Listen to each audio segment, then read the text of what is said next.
On today's podcast, we share part of a clinic talk, which I moderated with Dallas Cowboys defensive coordinator Dan Quinn at Lawrence First and Goal Clinic. If you missed Lawrence First and Goal Clinic, this talk, along with over 90 others now, have been produced on CoachTube, and is just an outstanding set of resources. Be sure you check that out, the link to all the Lawrence First and Goal courses. There's something for everybody in your program, whether it's offense, defense, special teams, every single position, program building, strength and conditioning. It was all covered in Lawrence First and Goal. All those courses are available. They're $19.95 each. There's bundles there where you can save. Be sure to check that out. I will share the link to their page on CoachTube in the show notes. In this segment, Coach talks about the standard that they set and some of the things that became part of their identity as a team. He starts by talking about how it's important that they understand that everything they do, they have to accomplish at a team, and that everybody is dependent on each other. Let's take a listen. Everything that we accomplish as a team. And in a team sport, no doubt about it. How many good teams you've been on, that kind of measures a lot of your career. That also says the things to allow us to have success, we are connected to one another. And so I think of like a defense. If it's you want to be a really good pass rushing team, you better be really connected as a secondary to say these guys are guarding guys well, they're defending them. If you want to be, really good at getting some interceptions, the front had better be, able to generate pressure and make the quarterback throw when he's off the spot or get hit while he throws. So having the recognition of that is really big, because there's going to be moments to score that, whether it's the quarterback or, someone else gets the credit, but recognizing the other people involved with that was a big deal. And so the player on the left, his name's Malcolm Smith. And so he has a good spot in my heart, I would say, because he was a backup linebacker. We had an injury to a player. And so in an NFC championship game, we had a saying that said, good things happen to those who run. And so at the end of the game, there was a tip ball. And, as a zone player, when the ball is thrown, oftentimes, somebody's eyes go, but they're not just hauling ass to get there. Well, in this case, that tip ball happened, and just by what Malcolm did, by when the ball was thrown, he turned and ran like he was trained to do. He caught the tip ball that ended the game to send the team to the Super Bowl. And so he actually had a fumble recovery in an end zone, in that game. But Richard had made the big play to tip the ball, but if Malcolm wasn't hauling ass to get there, it wouldn't have happened. So that moment showed these are guys that have to do it together. And it wasn't one player that made it to go. And I think it's like one of the best parts about our game. It's all connected. I'm sure you guys have tons of examples of that. The one on the bottom is really, guys who are connected of being in Selma and having the opportunity to walk across the Edmund Pettus Bridge. And so being involved in the social justice movement for me over the last, 3 or 4 years has completely changed my life. But again, doing it together with others to be able to share that, where now those group of guys could then reflect back to the team. So the person on the far left is Ricardo Allen, and the one in the brown suit in the middle is Grady Jarrett. Those two being there were able to echo back to the staff in that experience, or to the team, to say, this is so important on these voting rights, and we've got to get there together.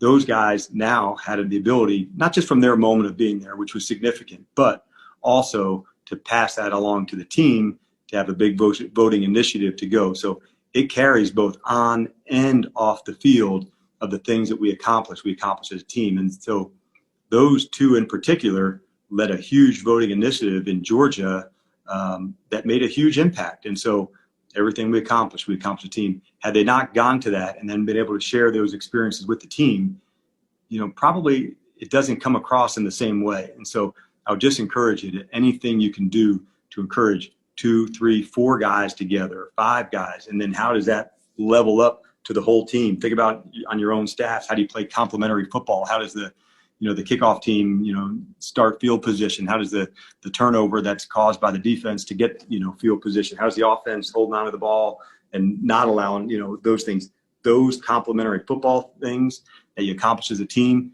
It's huge to celebrate. There's going to be a lot of individual good moments, and you need them.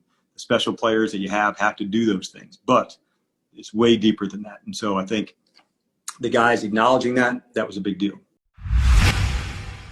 Football is a team sport more than any other, and in order for a team to be successful, one job is reliant on all the other jobs being done well, and Coach points out the importance of that and how that works in this next segment.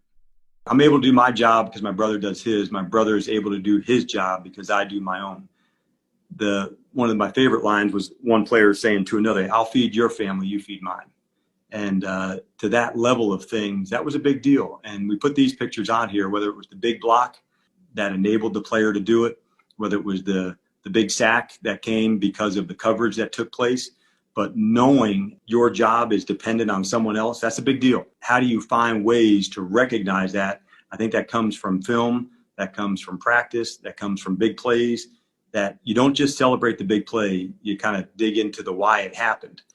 Then you're able to now create some moments to say, this wouldn't have happened without X, Y, or Z. And that's the type of respect and regard you start to build to one another when you have the standard. So you're always able to go back to it. Conversely, the receiver was open, the guy got beat, sack happened, the hit happened, the throw had to go early. I'm able to do my job, so my brother does his. You have to point that out as well, because if you're not able to do it, the consequences of not being able to execute and go, it just doesn't work in the same space. One of the very best offensive coaches that I coached against was Tom Moore, a longtime veteran coach, and he had a great line. He said, 90% of play calling is execution. And I thought, man, isn't that the damn truth? So all the calls, all the different things, it still comes down to executing. And I've got to be able to do my job because you do yours. And it goes staff-wise, if we're going to have a hell of a practice, it has to be all the coaches being ready to throw a great practice, all the coaches getting their individual groups together. The head coach has to, coordinate the whole thing, but practicing your group having it so the next group can have it. The scripts in such a way that you can practice the things that you need to do to work one another. So it goes all the way through it, top to bottom, through the whole organization, training, equipment, coaches. The better that you keep this in the front of your mind, the better you can perform, because there should be some pressure on one another to get it right, because if we're really working hard and taking on something of this magnitude, it's going to take a lot of collaboration. So I love this part of it. In this next segment, Coach Quinn talks about their identity and how being relentless competitors is part of it. At the core, we are relentless competitors. We're fast and physical like the raptor that bears our name. So I'm taking it back to 15 to say, going in, I really wanted to make sure as a team, you better grab an identity. And for me, that was going to start with competing. And it was going to kind of go into every single part of the program that I could make it, from meetings to practice competitions to the ones that we did that you saw with APG. We just wanted to make competing in every single thing that we could do part of it, winning and losing at some spot. And then playing physical. So we just wanted to make sure, hey, can we get an identity that this is going to be there all the time? So for me, it was out hitting every team we play. And so this came back for me, people that shape you along the way. This was a Bill Walsh one from early on in the Niners days. My first NFL job was in San Francisco, and this was one of the things that I got from him.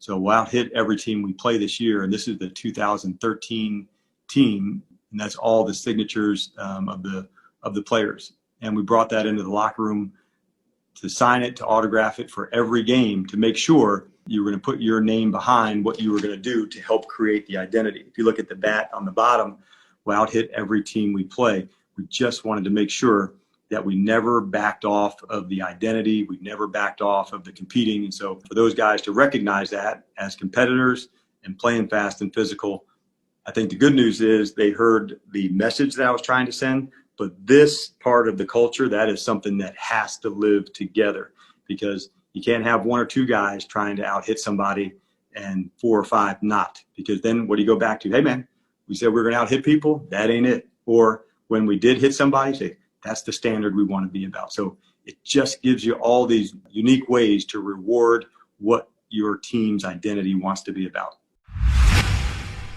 Coach continues on talking about his team's identity and how everything being about the ball is a big part of that. Everything we do is about the ball. And so for me, that was, the turnover margin, as a head coach, to create takeaways, to take care of the ball. And so finding ways to celebrate that, whether it was at practice, in game, to find moments to think about it and do it. So I told you back to the, one of that interception of Malcolm Smith, it was because he thought about that ball. I got to go run because there's a chance I can go get it. So another way to do this is to talk about it all the way. And so the games that had turnovers in them offensively, you say, man, like, are we protecting it? What was the cause of the turnover?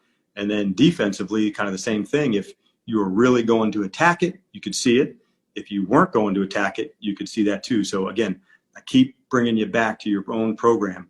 What do you want your team to look like? And again, this standard was the only one that the Atlanta guys had. I'm going to challenge you to make one for your own team and how it comes up. In this game, there'll be times where there are things happening where you don't necessarily have an immediate answer for. So Coach Quinn built a check within to what they do on defense that answers that. And one of the best people he had that was an example of leadership in that area was Cam Chancellor, and he explains that in this next segment. When all else fails, we were trained to check whoop ass better than anyone in the world.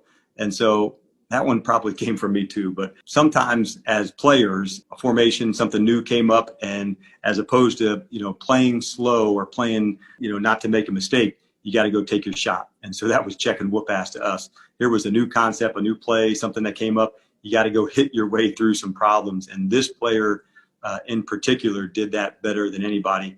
His name's Cam Chancellor. So he was the finest leader that I've ever been around. But he did this better than anyone did too, because his identity of a ball player was so strong, it never wavered. And so think of like the fighter, one of my favorite ones, kind of growing up through the 80s. That was my era. So Tommy Hearns was one, as he fought in the Olympics in 1976 in Montreal as an amateur. He said, "What do you do?" And he said, "I knock people out."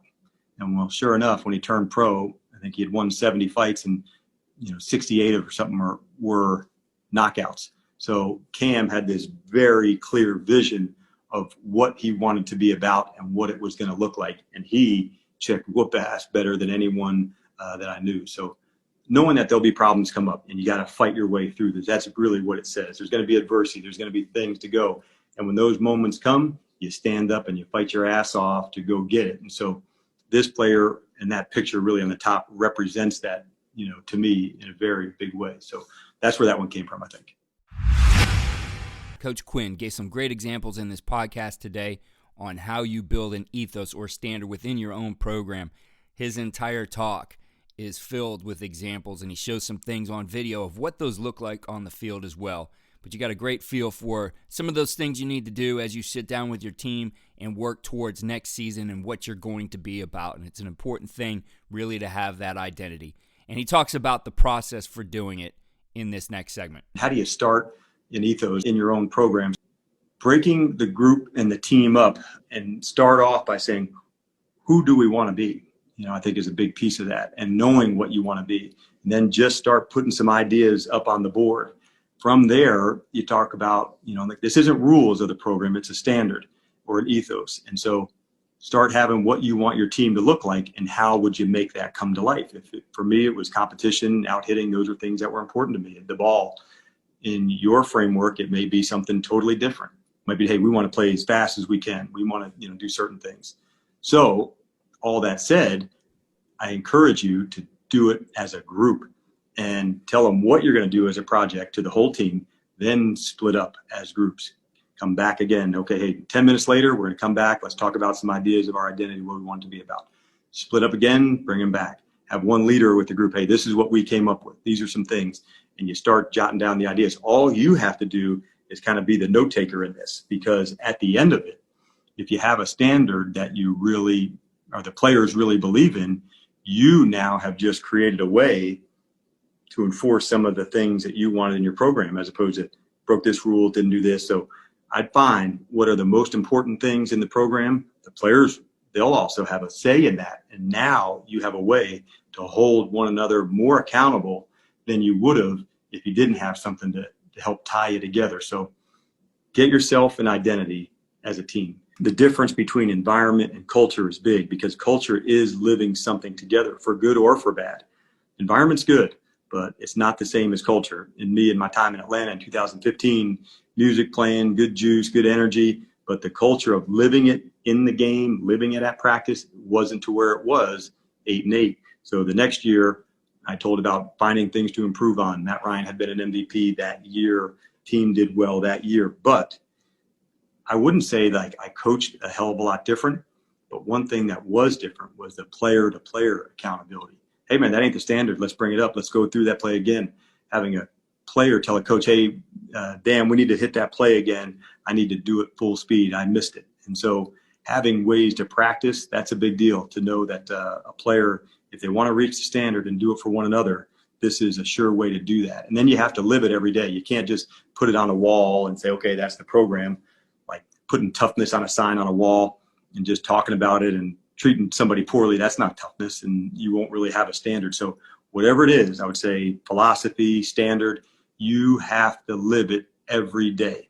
And the best way an assistant coach can do is live it for the head coach and make sure, hey, this is how we want to get it done. We're going to live it. And then it goes from head coach to the assistant coaches, players to players, coaches to coaches, player to coach, coach to player, all those interconnected ways that really good teams are a part of. And the very best teams I've been a part of were really good in the locker room first. Coach Quinn shared some pretty impactful ideas and insight in today's podcast. Just a glimpse of what he had within his whole talk, Set Your Standard. His entire talk, along with some of the best clinic talks I've seen this entire offseason, have been produced into courses on CoachTube.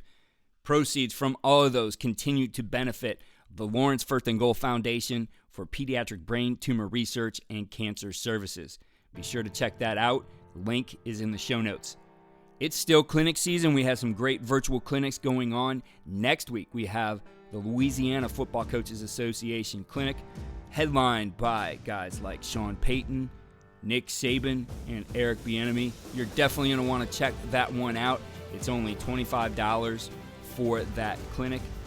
Following that, we begin our state champions clinic. It's a little bit different in the format. It's going to be a problems and solutions clinic. We're going to get away from just teaching straight concepts and really go into some of the things in offense, defense, special teams, strength and conditioning, program building that are issues that teams see again and again, and hear from state champions on how they solve those issues to bring their teams to the top. Watch for that one. We'll post the link for that as soon as it goes live here. But again, that will be an ongoing clinic Tuesdays and Thursday nights for 8 weeks. And you're going to hear from over 200 state champions in that clinic on how they solved some of their problems and brought their team to the top. We also have the Cool Clinic coming up. World famous Cool Clinic, been happening now since the early 80s. You can check that one out at cool.coachesclinic.com. And of course, check out all we're doing at Coaching Coordinator. Go to my Twitter at Coach K. Grabowski or to the website coachandcoordinator.com to see everything that we have posted there.